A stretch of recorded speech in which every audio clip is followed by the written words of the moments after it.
Hello viewers, আমি তনয় এবং আপনারা দেখছেন হাসেল অফ রেসলিং। ভিডিওটি শুরু করব ফিন ব্যালরকে দিয়ে। আজকে ফিন ব্যালরের 44তম জন্মদিন।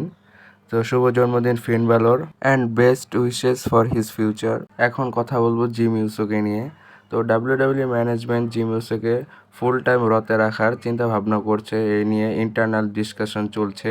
এছাড়াও জিম ইউসোকে রতে আনার প্ল্যান হলো হয়তোবা রোমান রেন্সের সাথে তাকে টিম করে দিয়ে হয়তোবা সেথ রোলিন্সের ফ্যাকশনের সাথে সার্ভাইভার সিরিজ ওয়ার গেমে কোনো একটা ম্যাচ হতে পারে।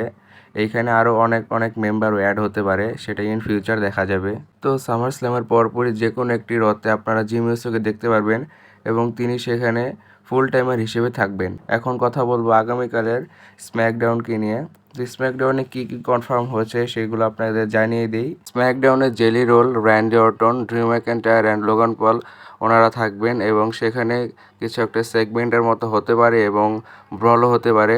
এছাড়াও রোকজান প্যারেজ অ্যান্ড অ্যালেক্সা ব্লিসের মধ্যে একটি সিঙ্গেলস ম্যাচ কনফার্ম করা হয়েছে এবং সর্বশেষ যে ম্যাচটি কনফার্ম করা হয়েছে তা হচ্ছে the Wyatt Sicks versus Andrade and Rey ফিনিক্সের মধ্যে ট্যাগ টিম চ্যাম্পিয়নশিপের একটি ম্যাচ। কালকের স্ম্যাকডাউনে জন সিনা না থাকলেও কোডি রোডস আসতে পারে এবং কিছু একটা প্রোমো কাট করতে পারে। তো ভিউয়ার্স, এই ছিল আজকের এই ভিডিওটি কেমন লাগলো অবশ্যই কমেন্ট করে জানাবেন। ভিডিওতে একটি লাইক করে দিবেন এবং রেসলিং রিলেটেড আরও নিউজ, আপডেট অ্যান্ড রিউমার্স পেতে আমাদের চ্যানেলটি সাবস্ক্রাইব করে পাশেই থাকবেন। ধন্যবাদ।